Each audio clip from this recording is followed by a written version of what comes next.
Саламатсыздарбы? Бүгүн 31 июль иш жумалыгынын башында жогорку окуу жайларга кабыл алуунун 3-чү туру башталды. Эске сала кетсек, кабыл алуу онлайн автоматташтырылган система аркылуу уюштурулуп, атааңдаштык ачык өтүүдө. Ушул жана башка билим берүү тармагындагы соңку кабарларды бизден угасыз. Биз менен бирге калыңыздар.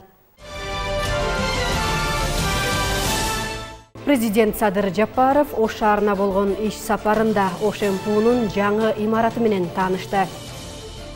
Ош МПУнун имараттары мүмкүнчүлүгү чектелген жарандарга ыңгайлаштырылууда. Улуттук илимдер академиясы Кореянын жардамында тамак аш коопсуздугун текшерчү жаңы аппарат сатып алат. Мектепте бомба бар деп жалган маалымат тараткан адам 9-класстын окуучусу болуп чыкты. Өлкө башчысы Садыр Жапаров өткөн жуманын аягы Ош шаарына болгон сапарында Ош мамлекеттик педагогикалык институтунан кабар алды. Окуу жайдын ректору жаңы курулуп жаткан 5 кабаттуу имараты менен тааныштырып, жаңы окуу жылына эшигин ачуу пландалып жаткандыгын билдирди. Аталган имараттын аянты 3600 чарчы метр түзөт. Курулушу 2021 жылдын ноябрь айында башталган.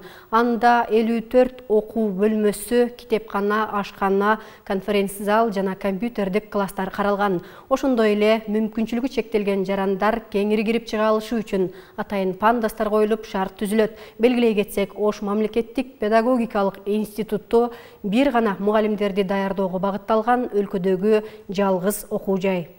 Өзүбүздө да мүмкүнчүлүктү көрсөтөлүп, ушу жаңы заманбап шартты жасап атабыз. Азыр эмгек жамааттын айлыгындагы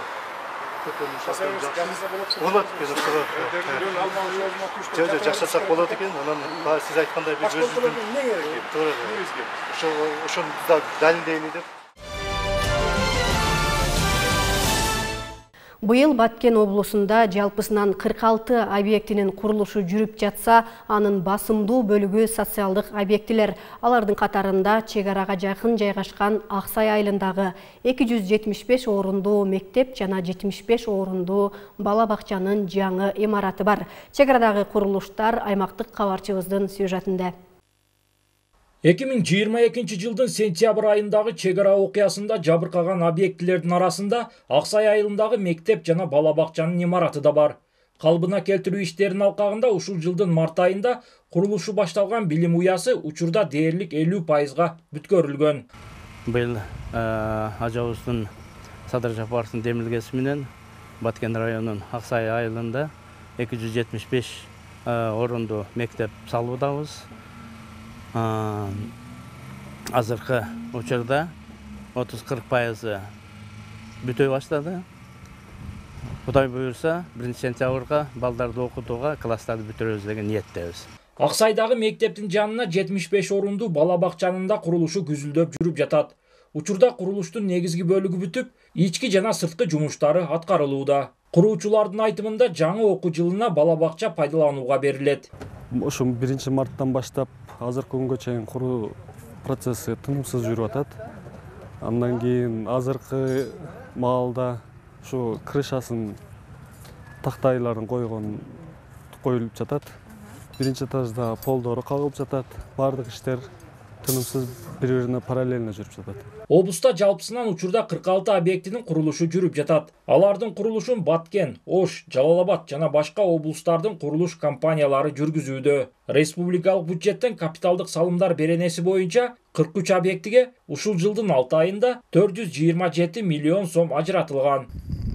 Президентибиз Садыр Жапаровдун тапшырмасы менен быйылкы республика боюнча 100 мектепти куруу боюнча тапшырма коюлган. Ушул тапшырманын алкагында Баткен облусунда 10 мектеп быйылкы жылга бүткөрүү пландалган.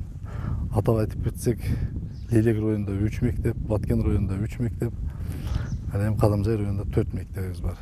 Белгилеп өтсөк, республикалык бюджеттин эсебинен каржыланган курулуштардын басымдуу бөлүгү билим берүү жана саламаттыкты сактоо тармагындагы имараттар. Быйылкы жылы облус аймагындагы курулушу жүрүп жаткан билим берүү мекемелеринин 10-у пайдаланууга берилет. Улан Маккамбаев, Адыл Орозалиев, ЛТР, Баткен облусу. Мүмкүнчүлүгү чектелген жарандар үчүн Ош мамлекеттик университети дагы ыңгайлуу шарт түзүү аракетинде быйыл ар бир окуу имаратынын тепкичтерине пандустар, кармооштор орнотулуп, тепкичтердин сырдалуусу атайын көзүн начар көргөн жарандар үчүн ыңгайлаштырылды. Сырткы ажатканалардын дээрлик баарында мүмкүнчүлүгү чектелген адамдар үчүн шарттар түзүлүп, айрым окуу корпустарында өзүнчө ажатканалар курулган. Ички каналары тепкичсиз болуп, тийиштүү отургучтар жана кармооштор бар. Ал эми жакынкы убакта 2 же андан ашык кабаттуу окуу имаратынын тепкичтерине араба менен жүргөн адамдар кийинки кабатка көтөрүлүүсү үчүн электрондук атайын көтөргүчтөрдө атайын шарттуу белги жана пандустарды орнотуу иштери жүргүзүлөт. Мындан сырткары көз азиз адамдар үчүн Braille шрифтеринен маалымат тактайчалар, эскертүү тактикалык сызыктары коюлмакчы.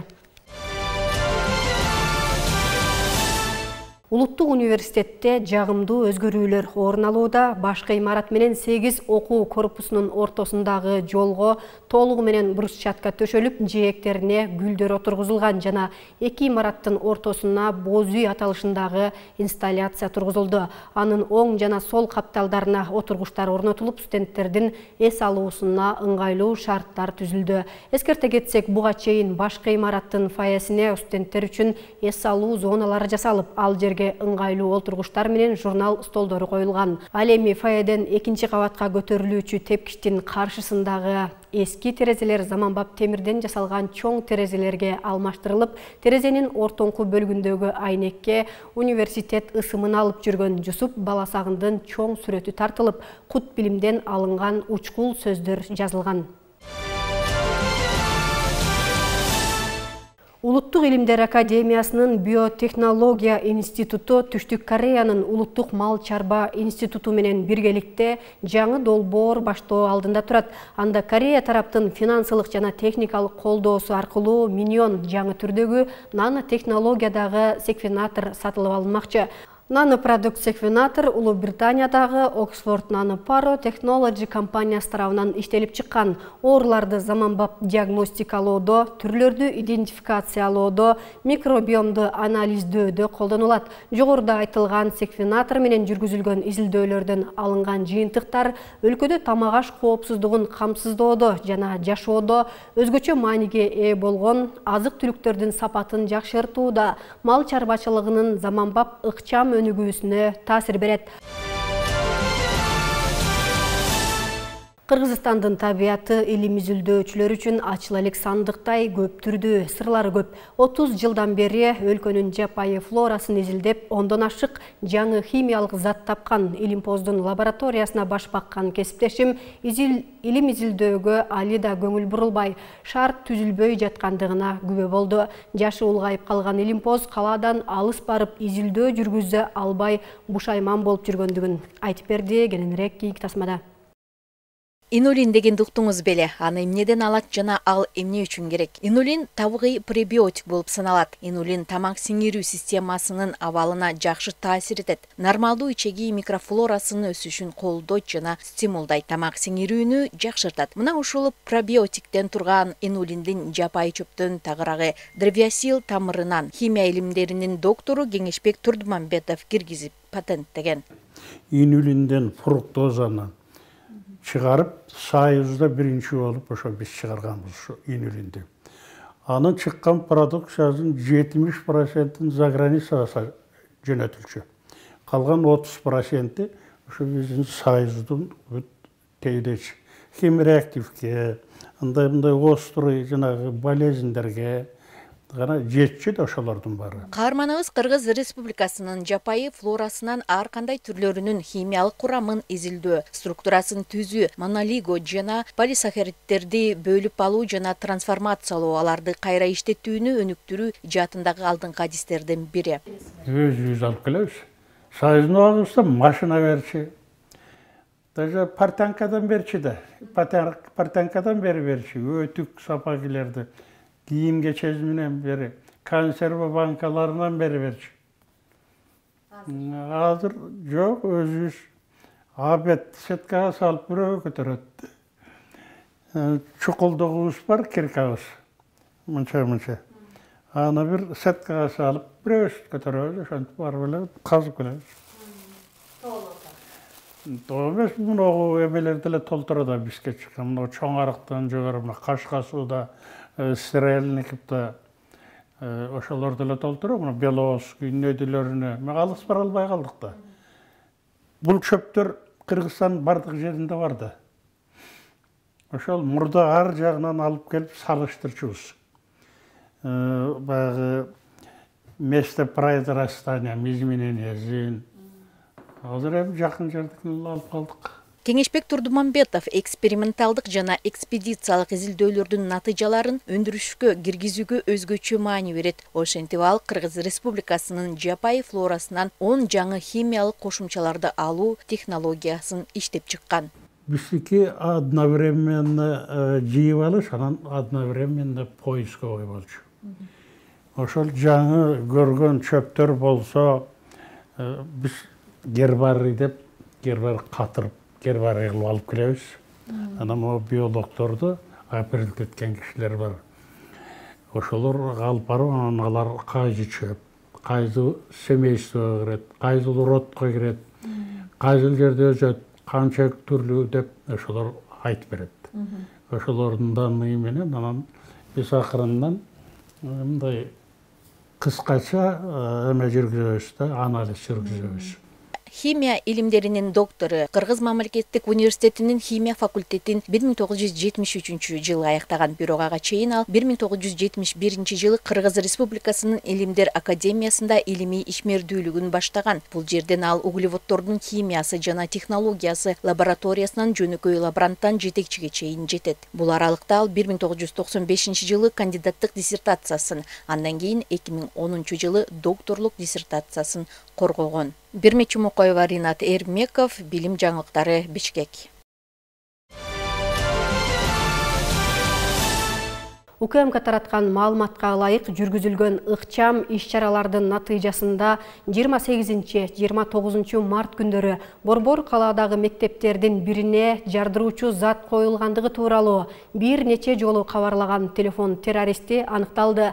Ал мектептердин биринин 9 классынын окуучусу болуп чыкты. Шектүү бейбаштык кылып Бишкек шаарынын гимназия мектептеринин биринин электрондук дарегине фейк аккаунтунан жалган билдирүү жөнөткөн. Ал окуу процессин үзгүлтүүгө учуратуу максатында видео оюндардын бири аркылуу жасалма чет элдик аккаунтту сатып алып, андан мектептин электрондук дарегине 2 жолу анонимдүү билдирүү жөнөткөндүгүн моюндаган. УКМКнын маалымат кызматы тастыктады. Шектүүнүн жашаган жерине ыкчам иликтөө иш-чаралары жүргүзүлүп, компьютердик техникалар жана уюлдук телефондор алынып, экспертизага жөнөтүлгөн. Ата-энесинин катышуусунда жүргүзүлгөн сурак учурунда жалган билдирүү жөнөткөнүн мойнуна алып, кылган ишине өкүнөрүн айтты. Азыркы учурда Бишкек шаарындагы башка коюлган бомбалар тууралуу анонимдүү маалыматтардын ушул сыяктуу фактыларына шектүүнүн тиешеси бар же жок экендиги текшерилүүдө деп жазылат расмий маалыматта. УКМК мындай аракеттер Кыргыз Республикасынын кылмыш жаза кодексинин 259 беренесине ылайык билип туруп даярдалып жаткан жардыруу, өрттөө же адамдардын курман болуу же болбосо башка оор залал болуу коркунучун жаратуучу башка аракеттер жөнүндө жалган кабарлоо, 1 жылдан 3 жылга чейинки мөөнөткө түзөтүү жумуштарына же 500дөн 1000 эсептик көрсөткүчкө чейин айыппулга же 5 жылга чейинки мөөнөткө эркиндигинен ажыратууга жазаланарын эскертет. Ушуну менен жуманын башына алынган жаңылыктардын топтомун жыйынтыктаймын. Биздин жаңылыктарды ЛТР Билим деп Instagram, Facebook, TikTok баракчаларынан тапсаңыз болот. Кайрадан көрүшкөнчө саламатта туруңуздар.